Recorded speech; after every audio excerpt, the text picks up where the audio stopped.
November 28, 1944. Leyte Gulf, Philippines. Commander John D. Taylor stood on the bridge of USS Renshaw, examining damage that shouldn't exist. The 5-inch shell hole punched through his destroyer's deck plating told a story that made no sense. His ship had survived yesterday's kamikaze attack. The Japanese planes had missed Renshaw entirely. Their pilots focused on the massive battleship USS Colorado steaming 2,000 yards away.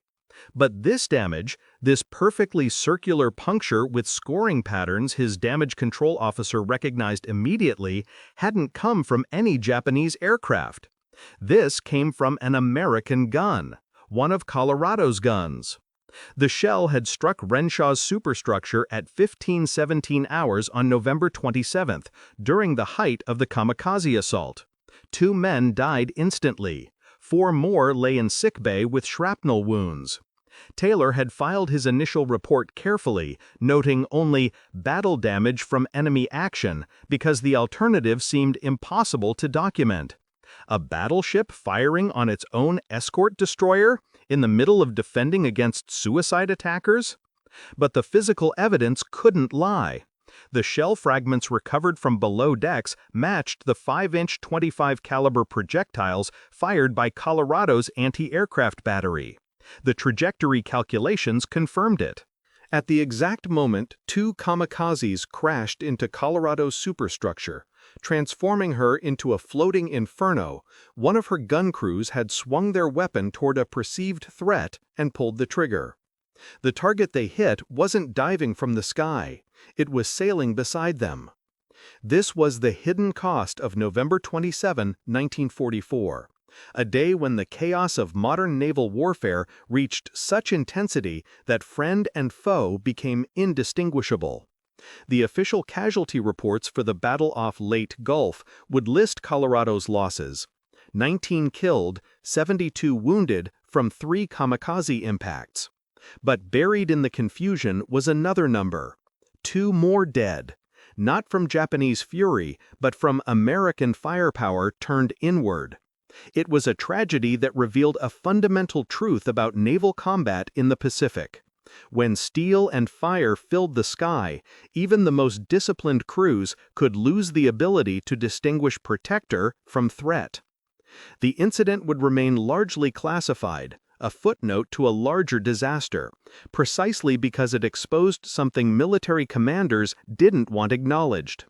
In the new warfare of suicide attacks and massed aerial assaults, the traditional doctrines of fleet defense had shattered. The battleship, that ultimate symbol of naval protection, had become as dangerous to its charges as to the enemy. The journey to this revelation had begun 3 years earlier, when the Imperial Japanese Navy first deployed kamikaze tactics in October 1944. But the ships involved in the Leyte Gulf incident carried histories stretching back decades. USS Colorado, hull number BB-45, had been commissioned on August 30, 1923, one of the Big 5 Colorado-class battleships representing America's first post-Washington naval treaty construction. She displaced 32,600 tons at standard load, stretched 624 feet in length, and carried 8 16-inch 45 caliber main guns in 4 twin turrets. But by November 1944, her anti-aircraft armament defined her combat role. Colorado mounted 8 twin 5-inch 25 caliber gun mounts, 16 barrels total, specifically designed to throw up walls of fire against aerial attack. USS Renshaw, DD-499, represented a different generation of naval architecture. Commissioned March 13, 1943, she was a Fletcher-class destroyer, 376 feet long, 2,750 tons fully loaded, built for speed and versatility.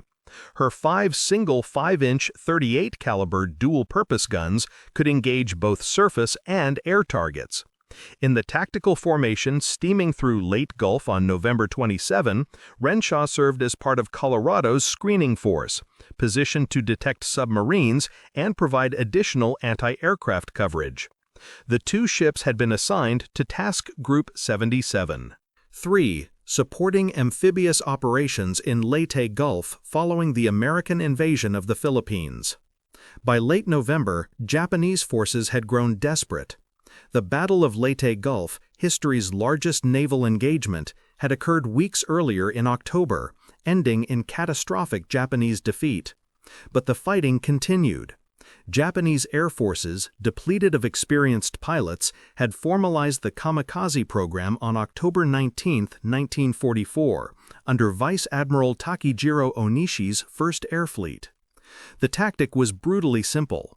Load aircraft with explosives, point them at American ships, and dive directly into the target. No return flight necessary. No complex bombing calculations required. Just navigate to the target zone, identify a ship, and die. For Japan's remaining air forces, stripped of veteran aviators who'd fallen at Midway, Guadalcanal, and the Philippine Sea, kamikaze attacks represented a tactical solution to a training crisis. A pilot with 50 hours of flight time couldn't execute precision dive bombing, but he could crash his aircraft into a stationary target. The Americans had encountered these tactics for the first time just weeks earlier during the Leyte landings. On October 25, 1944, 5 Mitsubishi A6M Zero-fighters from the Shikishima Special Attack Unit had crashed into escort carriers of Taffy 3 during the battle off Samar. USS St. Lo sank within minutes after a kamikaze penetrated her flight deck and detonated the aviation fuel stores below. The age of suicide warfare had arrived. November 27, 1944, brought this new reality to Colorado and her escorts. Task Group 77.3 steamed in standard formation. Battleships Colorado and Maryland at the center, surrounded by a screen of destroyers including Renshaw, positioned approximately 2,000 yards off Colorado's starboard beam. The mission was shore bombardment, using Colorado's 16-inch guns to support ground operations on Leyte. The weather was clear, visibility good, perfect conditions for aerial attack. At 13:24 hours, radar operators detected the first inbound contacts. Multiple aircraft approaching from the northwest, altitude 6,000 feet, range 35 miles and closing. The formation went to general quarters. Every anti-aircraft battery manned and ready. Colorado's fire control radar began tracking targets. Her 5-inch guns elevated skyward, crews feeding ammunition from the magazines below. The wait began. At 13:42 hours, the first aircraft became visible. Not the expected formation of conventional bombers, but individual aircraft approaching from multiple directions. The signature pattern of kamikaze attack. They came in low and fast, making them difficult radar targets. Colorado's 5-inch batteries opened fire at 13:44 hours, joined immediately by every destroyer in the screen. The sky filled with black puffs of exploding shells, each detonation creating a cone of shrapnel designed to shred aircraft. But kamikazes didn't need to survive defensive fire. They only needed to reach the target before being completely destroyed. The first kamikaze reached Colorado at 13:49 hours. A Mitsubishi A6M Zero fighter, painted dark green, engine screaming at full throttle. It penetrated the anti-aircraft barrage through a combination of violent maneuvering and simple determination. The pilot aimed for Colorado's superstructure, the ship's brain, where fire control systems and command personnel concentrated. The Zero struck the battleship's starboard side at the base of her mainmast. The explosion tore through crew spaces. Aviation fuel sprayed across 3 decks, igniting instantly. Personnel stationed in fire control lost their positions in the initial blast. Men burned alive at their stations. Others dove through flames seeking escape routes that no longer existed. The battleship's damage control teams responded immediately, but fighting fires aboard a warship while under continued aerial attack created impossible choices: contain the flames, or man the guns. At 13:53 hours, a second kamikaze struck. This pilot selected Colorado's stern, targeting the after 16-inch turrets. His A6M0 crashed directly into Turret 3, the explosion penetrating deep enough to reach powder handling rooms. Only the turret's armored design prevented a catastrophic magazine detonation that would have destroyed the ship.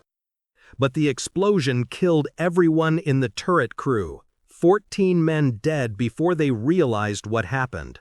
The fires from both impacts merged, creating a column of black smoke visible for 20 miles. Aboard the surrounding destroyers, gunners maintained continuous fire.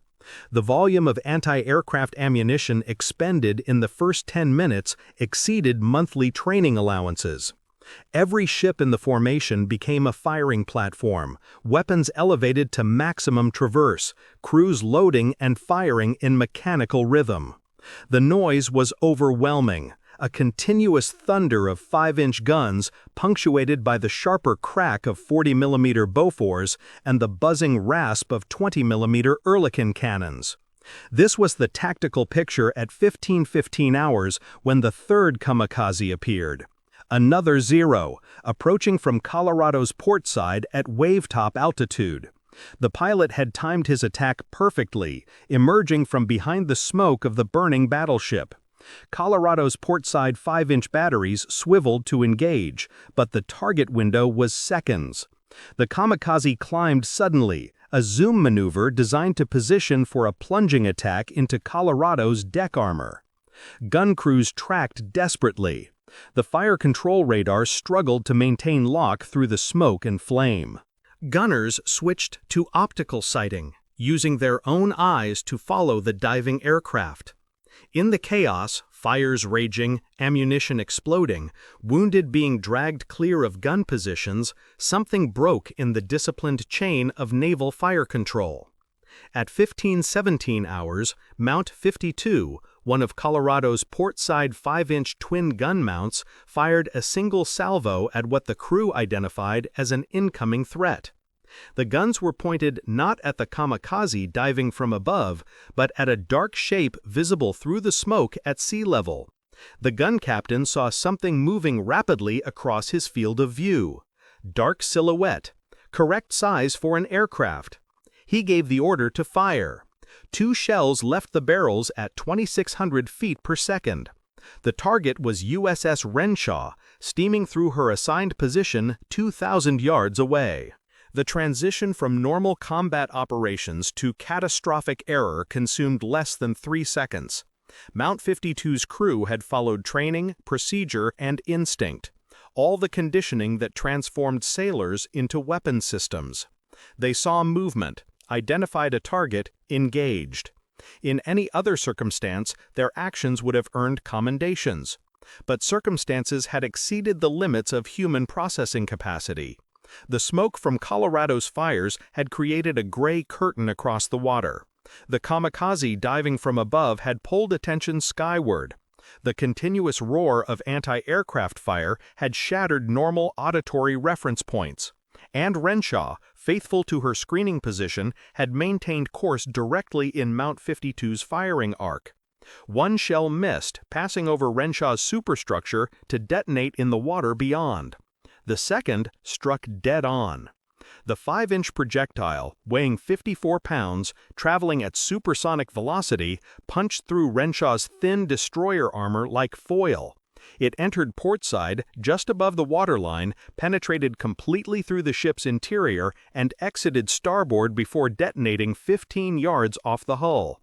The explosion created a water hammer effect, slamming into Renshaw's side plates and buckling structural members. But the real damage occurred during the shell's transit through the ship. Seaman First Class Robert Morrison was climbing a ladder amidships when the shell passed 3 feet from his position. The supersonic shock wave killed him instantly without visible external injury. His internal organs liquefied by overpressure. Gunner's mate Second Class Thomas Chen, stationed in the 40mm Bofors mount, took shell fragments across his back and legs. He would survive but never return to duty. 2 damage control personnel stationed near the impact point died from fragmentation wounds, pieces of their own ship's structure turned into projectiles by the shell's passage. Commander Taylor on Renshaw's bridge felt the impact through the deck plates. His first thought was torpedo, the characteristic slam and shudder of underwater explosion. But the damage reports flooding in described something different: a hole, clean puncture, no flooding beyond what pumps could handle, and casualties from fragmentation, not blast overpressure. Lieutenant James Kowalski, Renshaw's gunnery officer, recognized the truth first. He'd been tracking the battle's progression, maintaining awareness of every ship's position and fire pattern. When he examined the impact damage, he understood immediately: the angle of entry, the trajectory, the type of damage. This hadn't come from above. It came from Colorado, still burning 2,000 yards away, her guns still firing at everything and nothing. The revelation created an impossible command decision. Taylor could report the incident immediately, breaking radio silence to inform the task force commander that Colorado was firing on friendly vessels. But such a report would require Colorado to cease firing, exactly when a third kamikaze was diving toward her. Or he could maintain silence, continue combat operations, and document everything for later investigation. Taylor chose the latter. Renshaw maintained position. Her guns kept firing. And aboard Colorado, Mount 52's crew never learned they'd hit a friendly destroyer. The third kamikaze crashed into Colorado at 15:18 hours, 1 minute after the friendly fire incident. This pilot aimed for the ship's forward superstructure, his Zero striking near the bridge. The explosion killed Colorado's executive officer, Lieutenant Commander William Jensen, along with 6 other bridge personnel. Fire engulfed the ship's command center. For the next 18 minutes, both ships fought their respective battles. Colorado's damage control teams contained fires that threatened to reach main magazines. Renshaw's crew patched the hole, treated casualties, and maintained anti-aircraft fire. At 15:36 hours, the kamikaze attack ended, not from defensive success, but because no more aircraft remained. The Japanese had committed 8 kamikazes to the attack. 3 hit Colorado, 1 hit Destroyer Smith. 4 were shot down by the defensive barrage. None of the pilots survived.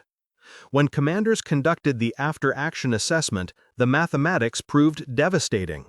Colorado, 3 kamikaze hits, 19 killed, 72 wounded, severe structural damage requiring 6 months of repair.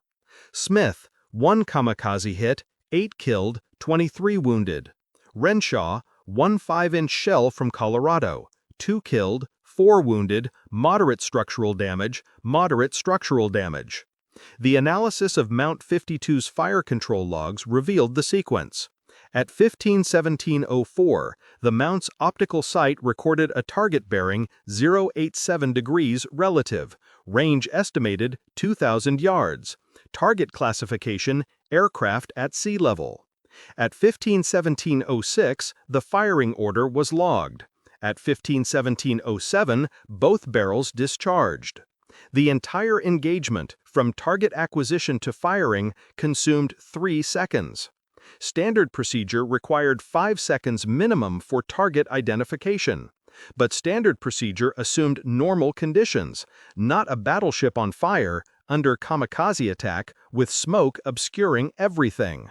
The incident aboard Colorado exposed a fundamental vulnerability in American naval anti-aircraft doctrine, a vulnerability born not from poor design, but from the collision between pre-war assumptions and wartime reality. The 5-inch 25 caliber gun mount represented older naval thinking. These weapons had been installed on Colorado during her 1941-1942 modernization, replacing less capable 3-inch guns. The design specifications, issued by the Bureau of Ordnance in 1940, prioritized volume of fire and elevation capability. The 5-inch 25 could fire 15 to 20 rounds per minute per barrel, reaching targets at 29,800 feet altitude. Against traditional level bombers and dive bombers, these capabilities proved adequate. But the 5-inch 25 mount suffered critical limitations. The gun's short barrel, 25 calibers, meant the barrel length was only 25 times the shell diameter, limited muzzle velocity, and therefore range and accuracy. More critically, the mount's fire control systems integrated poorly with radar technology. Installation had occurred before effective naval radar existed. The gun crews relied primarily on optical sighting, backed by mechanical fire control computers that calculated targeting solutions based on visual input. This design philosophy made sense in 1940. The expected threat was formations of conventional bombers attacking from high altitude in coordinated patterns. Fire control doctrine emphasized laying curtain barrages, creating zones of exploding shells that bombers would fly through. Individual targeting accuracy mattered less than volume and coverage. The mathematics were straightforward. Fire enough shells in the right area of sky, and some would hit. Rear Admiral William R. Furlong, chief of the Bureau of Ordnance from 1937 to 1941, had overseen the 5-inch 25 mounting program. His engineers faced impossible requirements. Add modern anti-aircraft capability to battleships designed in 1919, maintain stability, keep modifications within weight budgets, complete work quickly enough to matter. The 5-inch 25 represented the best compromise available.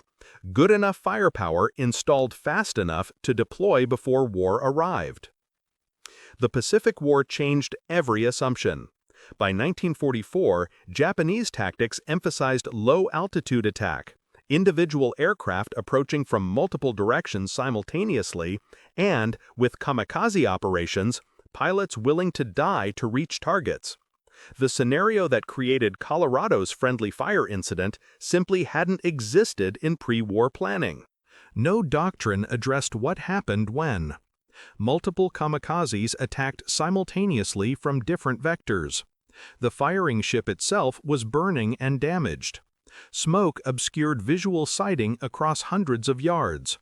Friendly ships operated in close proximity within the firing arcs. Gun crews faced targets that appeared for 3-second engagement windows. The alternative to immediate firing was allowing the suicide attacker to strike. Captain William Granite, Colorado's commanding officer, articulated the impossible choice in his classified after-action report. Crew performance was exemplary under circumstances exceeding all training parameters. The decision to maintain continuous anti-aircraft fire against multiple attackers required accepting degraded target identification. The alternative, ceasing fire to confirm targets, would have ensured successful kamikaze penetration. Given identical circumstances, I would order identical responses. The design trade-off that made Mount 52's mistake inevitable was this. American naval doctrine prioritized crew survival and structural protection over the pure offensive capability that characterized Japanese design philosophy. Colorado's 5-inch mounts included armored shields, protected ammunition handling systems, and fire suppression equipment. These systems added weight and complexity but reduced crew casualties when kamikazes struck.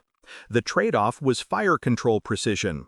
The extra weight and mechanical complexity of protection systems made rapid, accurate targeting more difficult. Japanese naval anti-aircraft systems, by contrast, emphasized raw firing speed and traverse rate over crew protection. Their 25mm Type 96 mounts were lighter, faster moving, more responsive, but they also left crews completely exposed. When kamikazes struck Japanese ships, the resulting fires often killed most anti-aircraft personnel immediately, eliminating defensive capability for subsequent attacks. American mounts protected their crews, but required those crews to fire through armor slits with restricted vision. The philosophical difference extended beyond hardware to training doctrine. American naval anti-aircraft training in 1944 emphasized a hierarchy of target identification. First, determine the target is hostile, then determine firing solution will not endanger friendlies, then engage. Each step required time, seconds that seemed irrelevant during peacetime training but became lethal during actual combat. Japanese doctrine eliminated identification steps entirely. Anything in your sector is a target, fire immediately. The American approach reduced friendly fire but increased kamikaze penetration. The Japanese approach maximized target engagement but made friendly fire inevitable in complex tactical situations. Mount 52's crew had trained under American doctrine, but when faced with a burning ship, dying shipmates, and incoming kamikazes, they reverted to the only response that felt survivable: fire at everything that moves. The pattern that emerged from Colorado's incident repeated across the Pacific Fleet throughout late 1944 and early 1945.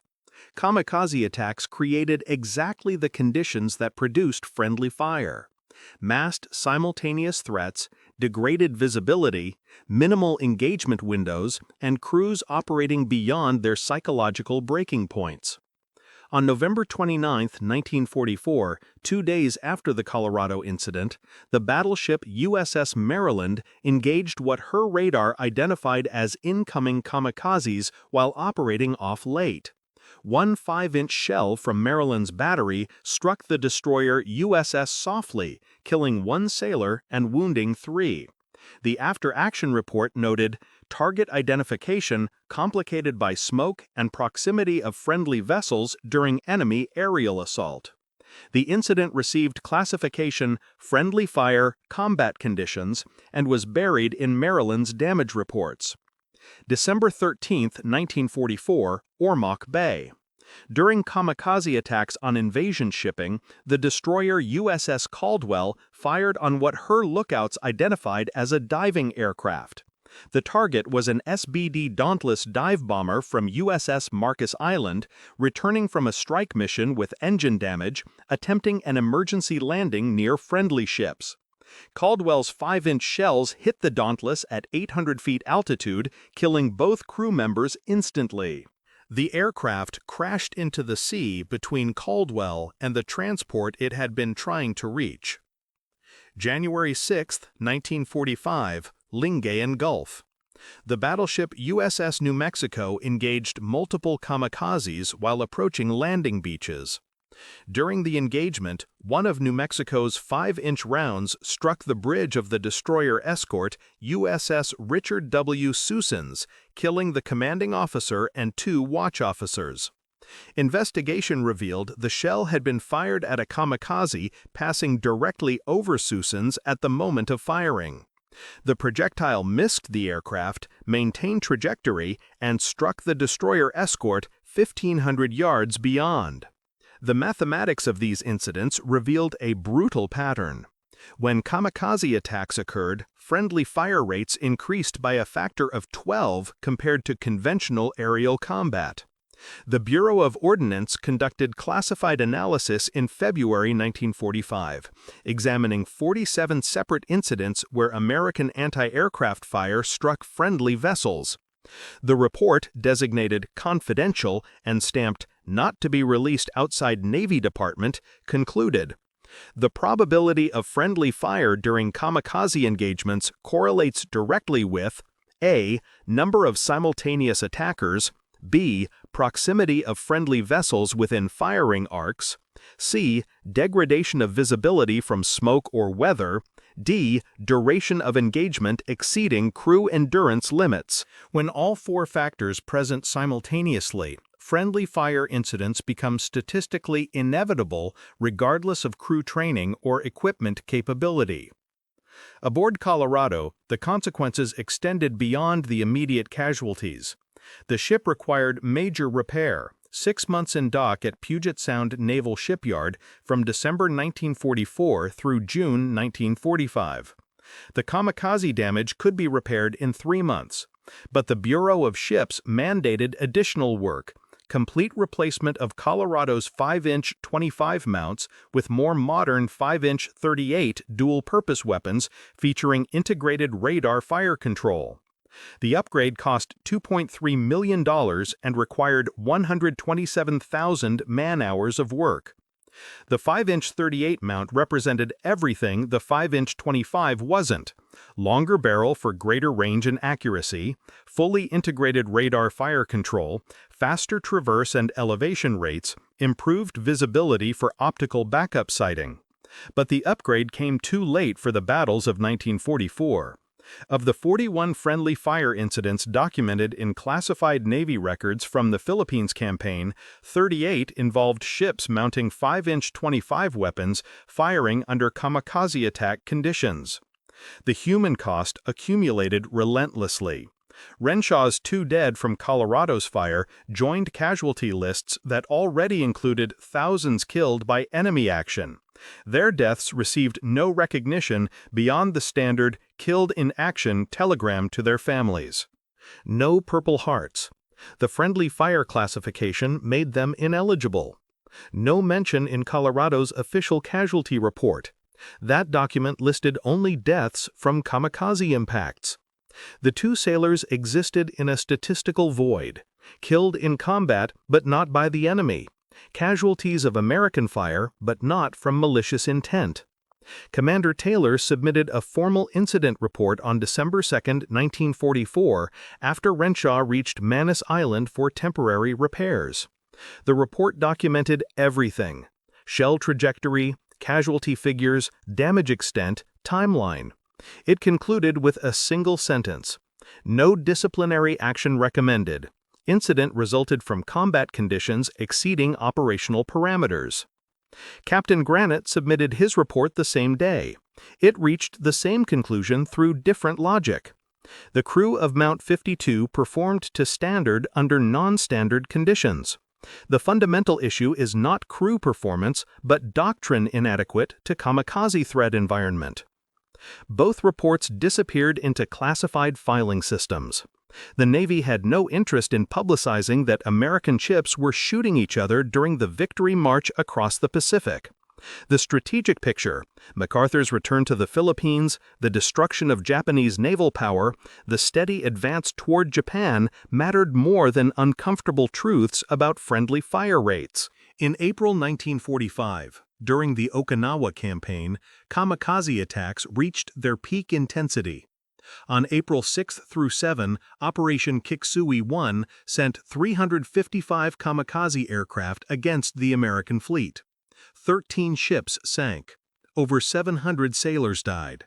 And buried in the post-battle damage reports, 8 separate incidents of American anti-aircraft fire striking friendly vessels. The official casualty count attributed all deaths to enemy action. The classified analysis told a different story. Approximately 4% of casualties during massed kamikaze attacks resulted from friendly fire, a rate that remained consistent across every major engagement from November 1944 through August 1945. The complete production history of vessels involved in these incidents reveals the scale of American naval power deployed against the kamikaze threat and how even overwhelming force couldn't prevent tragic errors. USS Colorado underwent 3 major modernizations during her 22-year career. Launched August 22, 1921, commissioned August 30, 1923, she entered World War II as part of the battle force stationed at Pearl Harbor. Absent during the December 7, 1941 attack, she was in Puget Sound undergoing refit. Colorado served throughout the Pacific War: Tarawa, Kwajalein, Saipan, Tinian, Leyte Gulf, Lingayen Gulf. She fired her main batteries in 34 separate shore bombardment missions and engaged enemy aircraft in 27 aerial actions. Her anti-aircraft armament evolved continuously. In 1941, 8 5-inch 25 guns, 8.50 caliber machine guns. By 1943, 8 5-inch 25 guns, 40 40mm Bofors, 24 20mm Oerlikon cannons. By 1945, post-refit, 8 5-inch 38 dual-purpose guns, 40 40mm Bofors, 49 20mm Oerlikon cannons. The ship became a floating anti-aircraft platform, bristling with weapons designed to throw steel into the sky. USS Renshaw, DD-499, represented the Fletcher-class destroyer mass production that gave America naval dominance. The Navy commissioned 175 Fletcher-class destroyers between 1942 and 1944, the largest class of destroyers ever built by any nation. Each cost approximately $6 million and required 14 months from keel laying to commissioning. Renshaw specifically, keel laid April 13, 1942, launched September 13, 1942, commissioned March 13, 1943. She displaced 2,750 tons full load, could reach 38 knots maximum speed, and carried armament of 5 5-inch 38 guns, 10 21-inch torpedo tubes, 6 depth charge projectors, and 40 40mm 20mm anti-aircraft weapons.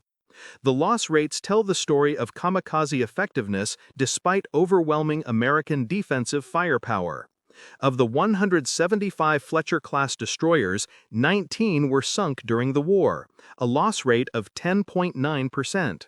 Of those 19 losses, 11 resulted from kamikaze attack, making suicide tactics the single greatest threat to American destroyers in 1944-1945. But friendly fire casualties, while lower, remained persistent. Of Fletcher-class destroyers that survived the war, 23 carried battle damage from friendly fire incidents. 13.1% of the class experienced some level of damage from American weapons. Crew casualties from friendly fire incidents during the Philippines and Okinawa campaigns totaled 127 killed, 312 wounded, according to classified Navy Department analysis completed in October 1945. These numbers represented approximately 1.7% of total naval casualties during those campaigns, statistically small but strategically significant. Every friendly fire death represented not just individual tragedy, but evidence of tactical systems operating beyond their designed limits. The comparative analysis with Japanese anti-aircraft capabilities revealed American advantages despite friendly fire problems. Japanese battleships and carriers mounted Type 89 127mm guns, equivalent to 5-inch, with theoretical capabilities similar to American weapons. But Japanese fire control systems lagged years behind American technology. Japanese ships lacked effective radar fire control until 1945, relying on optical sighting exclusively. Their anti-aircraft doctrine emphasized volume over accuracy. Fire continuously and hope statistical probability produced hits. The result, Japanese ships suffered higher kamikaze penetration rates despite lower friendly fire incidents. When kamikazes attacked Japanese-controlled anchorages, pilots experiencing hallucinations, navigation errors, or simply choosing any large target, Japanese defensive fire proved less effective than American equivalents. Analysis of Japanese defensive actions during American carrier raids in 1945 showed kamikaze defense success rates of approximately 35% compared to American rates of 62% during equivalent attacks. But American success came with the hidden cost documented in classified reports. Higher defensive effectiveness required more aggressive firing protocols, which inevitably produced friendly fire casualties. The philosophical difference emerged clearly. American doctrine accepted higher friendly fire risk to achieve lower enemy penetration. Japanese doctrine minimized friendly fire but accepted higher enemy effectiveness. Neither approach was wrong. Both reflected different calculations about acceptable losses. Survivor testimony from both Colorado and Renshaw crews revealed the psychological aftermath. Seaman Thomas O'Brien, who served in Mount 52 during the November 27 engagement, recorded in his personal diary, discovered decades later, "Found out today we hit one of our own destroyers. Nobody told us during the battle. The gunner's mate says we did everything right, followed procedure, fired when ordered. But 2 American sailors are dead from our shells. How do you process that? We were defending the ship, doing our jobs, and we killed our own people." Commander Taylor, in a letter to his wife written December 10, 1944, "We survived the kamikaze attack only to be struck by our own side. I cannot express this in official reports, but the truth is our defensive doctrine creates its own casualties. When 10 ships fire thousands of rounds in all directions during 3-minute engagements, the miracle isn't that friendly fire happens, it's that it doesn't happen more often." The examination of Renshaw's damage at Manus Island Naval Base provided final confirmation of what Commander Taylor already knew. The shell fragments removed from his destroyer's interior spaces matched perfectly with 5-inch/25 projectile specifications. The trajectory analysis, conducted by naval ordnance specialists, traced the firing position back to Colorado's Mount 52 with mathematical certainty. The evidence was overwhelming, documented, irrefutable. But when the final battle damage report was filed, it listed cause as enemy action during air attack. The 2 sailors killed received posthumous recognition for dying in combat against Japanese forces. Their families received standard casualty notifications with no mention of friendly fire. The official history of USS Renshaw, published in the ship's war diary, recorded November 27, 1944, as engaged enemy aircraft in concert with Task Group 77.3, minor damage sustained. The incident disappeared into classification not from malice, but from pragmatic recognition that some truths serve no purpose beyond undermining morale. The Navy needed crews to fire aggressively during kamikaze attacks. Publishing detailed accounts of friendly fire casualties would create hesitation exactly when instant response meant survival. The mathematical calculus was brutal but clear. More sailors would die from kamikaze penetration if crews worried about hitting friendlies than currently died from friendly fire itself. Colorado completed repairs in June 1945, returned to the Pacific Fleet, and participated in the final bombardments of the Japanese home islands in July and August. Her upgraded 5-inch 38 mounts performed flawlessly during these operations. She encountered no further kamikaze attacks. By summer 1945, Japanese air forces had been effectively destroyed.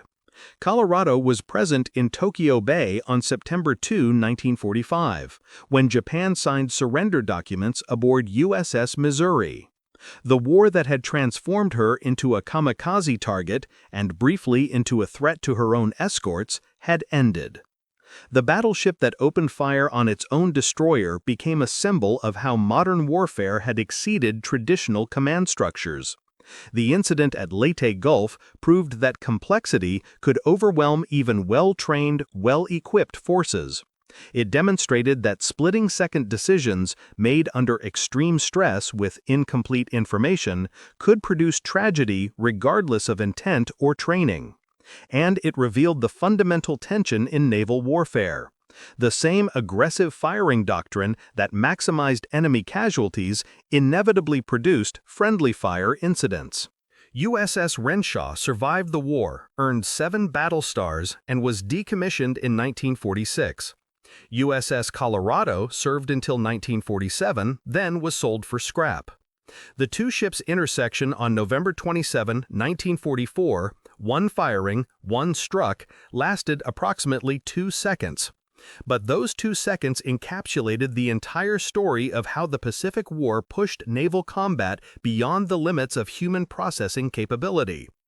The lesson transcends the specific incident. When warfare evolves faster than doctrine, when new threats emerge that existing systems weren't designed to counter, even the most capable forces will experience failures. The friendly fire incident in Leyte Gulf wasn't the result of incompetence or negligence. It was the inevitable consequence of combat conditions that exceeded every operational parameter. And in that truth lies the real story of November 27, 1944. Not that American ships occasionally shot each other, but that they continued fighting, continued closing with the enemy, continued accepting risks despite knowing those risks included fire from their own side. The two sailors who died aboard Renshaw from Colorado's shell paid the price for a fleet that chose aggressive defense over cautious safety. Their deaths purchased survival for hundreds of others who would have died if Mount 52 had hesitated that afternoon. The battleship that fired on its own escort revealed what total war actually means. Sometimes protecting your forces requires accepting that protection itself can kill. It's a lesson written in classified reports, buried in damage assessments, hidden from public view for decades. But it's the truth of modern naval warfare, where the greatest danger can come from the direction you least expect, even from those sworn to protect you.